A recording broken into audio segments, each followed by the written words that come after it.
Hello, we see you and whoever's watching. So it happened again, like twice a year. There's a big record fair in Munich.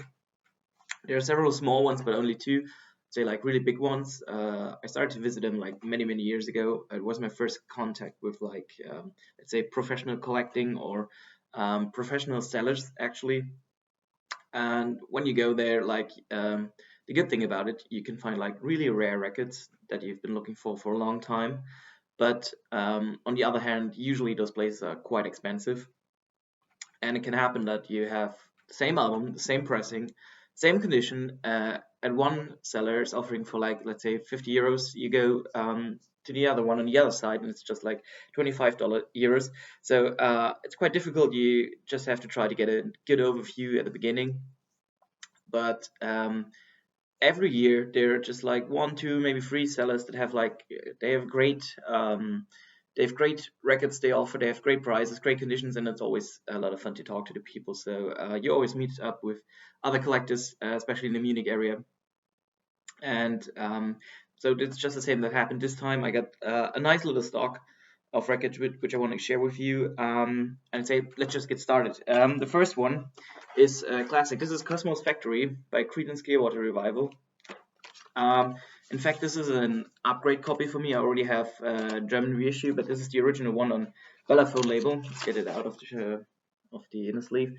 So you can say that it's the purple Bellaphone Fantasy Galaxy label, but it also has like the text printed on the label. So by that you can say these are the original Bellaphone pressings of CCR's records, and also in general it helps pretty much. Like you can always say if you find a text on the label, it's usually the older pressing. There are other copies or other pressings, other albums that have the purple Bellaphone label as well, but no extra text about copyright. So with that, this is the upgrade. As I said, I had like one from the 70s, mid 70s, something like that. I wanted the original one. This is a gatefold. It's in really nice condition. The good thing about CCR records, they usually like always like the same price range. But Cosmos Factory is a bit more difficult to find, to catch. And so I was very happy to upgrade my copy with the original one. The next one is actually an upgrade as well, not because of pressing, but because of sound. This is After the Gold Rush by Neil Young. It's a Canadian pressing, comes on Reprise on the brown label, so no trifold, anything like that. It's a reissue actually, but as I said, the record, the vinyl is in better condition than the copy that I already have. And in my eyes, this is with like, what is it called? Everybody knows This Is Nowhere. This is like Neil Young's classic albums. I love this record. I showed it in my Vinyl Tech video. This would be my number one breakup record, I think so. Lovely songs in it, just from start to beginning, all killer, no filler. And I just like the first one I got. It was more or less like, okay, I don't know, let's give it a try. I learned to love this record, this album over the years. So I wanted a good, clean copy, which I got. Actually, the good or nice thing was like I bought a big stock from that seller, so in the end we did a little bargain, and I think overall I got it for free.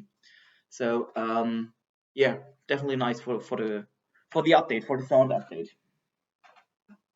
The next one I was looking for a long time. Actually, not this record, but I was looking for the albums by this band. This is the Flying Burrito Brothers. This is called Burrito Deluxe, which is I think their second record.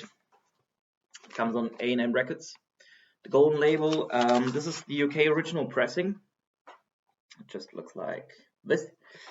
And the cool thing about the Flying Burrito Brothers is like they're like pioneers in the country rock scene, especially like the West Coast country rock scene in the early 70s. So in this lineup of this band, there you have Graham Parsons, who played solo, who played with the Byrds. You have Chris Hillman, you have Mike Clark, both playing primarily by the Byrds. You have Bernie Len, who later founded the Eagles, and the other guy is called Sneaky Pete Colino. To be honest, I don't know any other band projects of him. But this is really like the origin of country rock music. You have great songwriters with Hillman, Len, and of course Graham Parsons. And just to pick up one, like the first track, Lazy Days, it's just such a great way to start your record. And after that, I'm looking for the two main, or to me, main records by the Flying Burrito Brothers, which is this one, the second album, and the first one. Actually, the seller offered it as well, but the condition was really bad, so I'm really glad that I just got this one, just to begin with the Flying Burrito Brothers. The next one is definitely a record I've been looking for to complete my collection. This is the band Northern Lights and Southern Cross, and I think it's their fourth studio record after Cahoots. So I don't know too much about this record. I just know a few songs. Ophelia, of course, It Makes No Difference, which is one of my favorite songs. To be honest with you, I wasn't specifically looking for Japanese pressing, but when I found it, this is a perfect condition. Talking about the cover, talking about the OB, and mostly talking about the vinyl. And it's the original pressing. Comes on Capital, though I have little concerns. Maybe you can help me out. Like there were two different pressings at this seller store, and this one is 2,500 yen, and the other copy was like 2,000 yen. And I checked Discogs, and it said like the 2,000 yen copy is from the 80s. The pressing. This is the original one. At least this is what Discogs says. But I don't know why the records were getting cheaper. So I thought the 2,000 yen copy must be the original one. Maybe you can help me out with this. Is there maybe a little mistake? Was it a little mistake made on Discogs? Yeah, maybe you can clear this. But in the end, I want to get all the band records. Now only two more are missing, and to get it in a Japanese original condition is kind of a really nice addition. And actually, to be honest, like there's several Japanese pressings. I don't collect them specifically when I find them in good condition with a good price. I always pick them up because why not? I think they look fantastic, especially with the OB.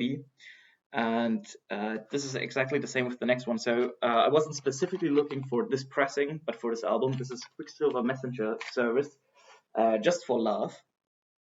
2 years ago, I picked up what's it called? I forgot the name, but I picked up another Quicksilver Messenger Service record, and it's fantastic psychedelic rock from the West Coast. Happy Trails, that's what it was called. I really enjoyed the record from start to beginning. It's great psychedelic rock with easy access to listen to and to get into it. So I was always looking for additions to the Quicksilver Messenger Service album collection. Got this one, nice OB. This is a later reissue.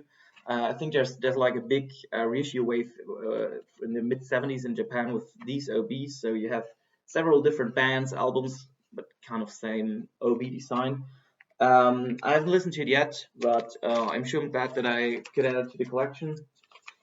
As I said, whenever I see Quicksilver Messenger for a good price, I pick it up because why not? The next one, this is also to complete the collection. This is Grand Funk.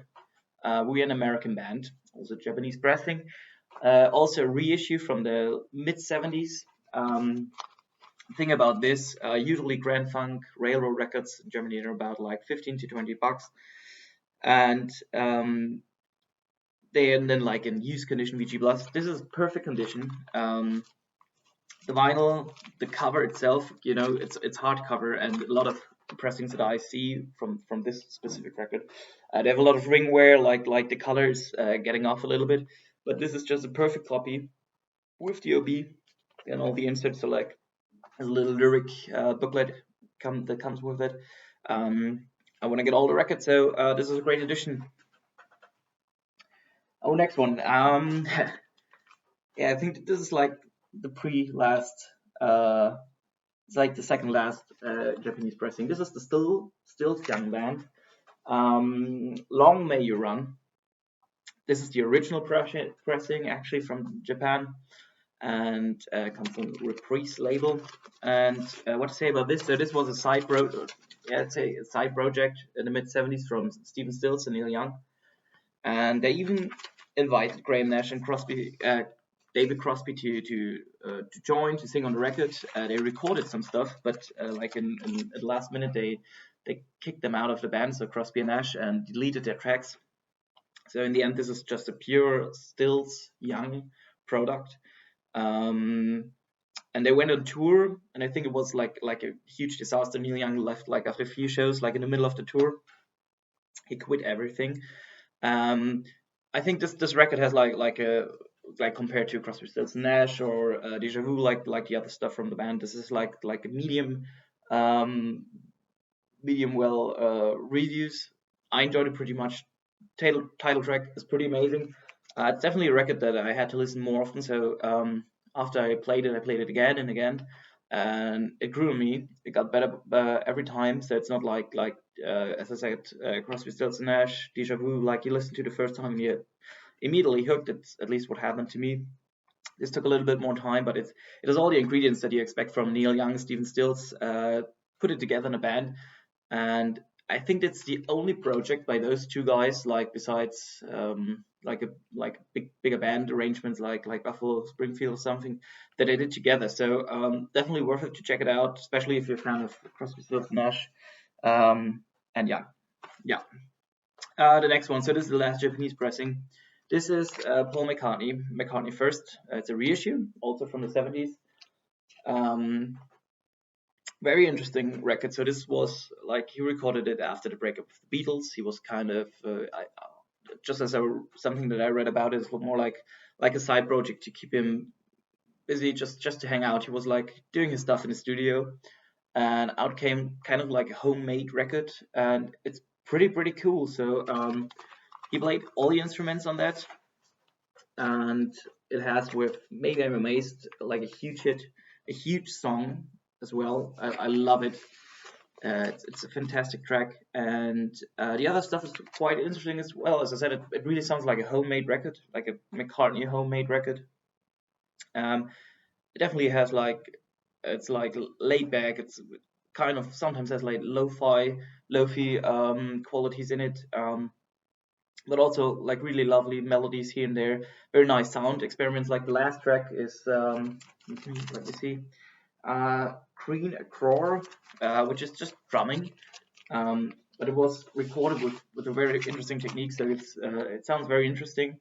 And though he's just fooling around with drums, it sounds pretty nice, and it definitely has its moments. So it might be not like the biggest McCartney record, or might get some problems compared to Band on a Run, so some of the Wings' greatest moments, but it's a great McCartney record. If you can see it for a good price, pick it up. I can recommend it.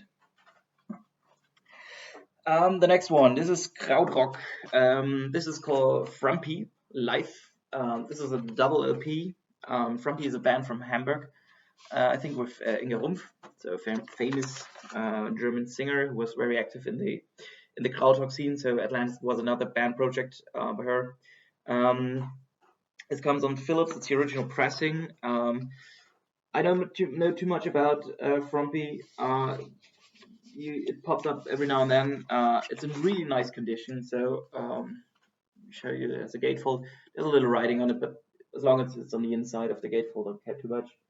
And I don't know too much about Frumpy, so I think it's more like Krautrock, like with focus on rock, or like more like the like I think you can hear like more American influence compared to Can or other bands from that era. And you have Zsuzsa Kravitz, also like a famous other German krautrock artist who released his own record, Kravitz on Vertigo's World, which is quite a collectible record these days. Yeah, I think this is like I think they released 2 records. Let me see, no, 3. So Frumpy 2, and By the Way, and I didn't have a chance to listen to any of them so far, so I thought, okay, get a live record where they perform most of the tracks from the studio albums, and I think it's a good introduction to the band. Haven't listened to it yet, but definitely looking forward as a like a krautrock classic. The next one I was looking for quite a long time to get it for a good price. This is Johnny Cash at San Quentin. So I think there's nothing too much to say about this one. It's Johnny Cash recording a live record in San Quentin, which was a prison in the US, or is it prison in the US? This comes on the CBS label, orange label. It's a German pressing. And yeah, with San Quentin, what's the other called? Folsom Prison Blues. I think those are like the two Johnny Cash prison live records that at least I was always looking for, and I'm still looking for the other one.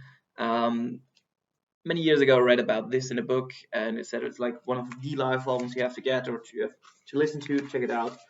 And I'm glad that I finally did, especially on this record. There's song Wanted Man. A few days ago, I discovered a version. It was like a demo version with Bob Dylan, and I really got stuck to the song. So I'm glad that I got it on this record and could finally add it to the collection.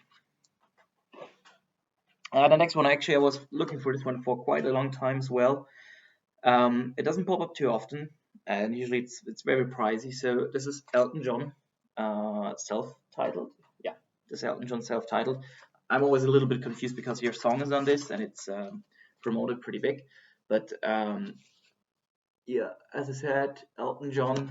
I love his early stuff quite a lot. I think it's fantastic work. Of course, with your song, it has one of his biggest classics of all time. Let's see what else is on it. Yeah, to be honest, I don't know the other songs, but your song is like one of his biggest songs. It's a lovely song. Same with Tiny Dancer. And I always wanted to check it out. And I also love the cover. It looks so fantastic. So this is the US pressing, comes on hardcover. And it's on the Uni label. So I didn't know that. And definitely a record that I was looking for a long time. So happy to pick it up for a very, very good price. So as I said, some sellers are like super kind. I don't know how they make those prices. Also, when you compare to the online prices, it's way below, but still, I'm very glad. So this is the last record. Let's finish with another Krautrock. This is Tangerine Dream, Atem, which means like breathe. Tangerine Dream, what to say about them? I think they're from Berlin. They started as electronic pioneers, love the gatefold, and they're mostly known for their influence on the electronic music. Later on, they did a lot of music, film music, and they signed to Virgin in UK, and they got very popular and very famous. So the records are not that pricey or hard to collect. You can find reissues for very decent prices, like a few euros. This is the original one. It comes on the Ohr label. So I would say with Brain, Pilz, Kosmische Kuriere, and the Ohr label. Those are like the four big Krautrock labels. And yes, glad that I got it on the original one. So it looks like this. Side A, side B. I definitely recommend it. It's like very atmospheric music. Like maybe you sit down and give it a chill and listen to it quite carefully. It's like nothing like to doodle in the background. It's something to focus on, but always worth the trip. So that's it for the Munich Record Fair 2025, like the first one. There's another one in October. And I also have like a big stack of records that I bought over the past few months, which I want to share with you all the time. But every week I find like another record which I want to add to the video, which I want to show to you.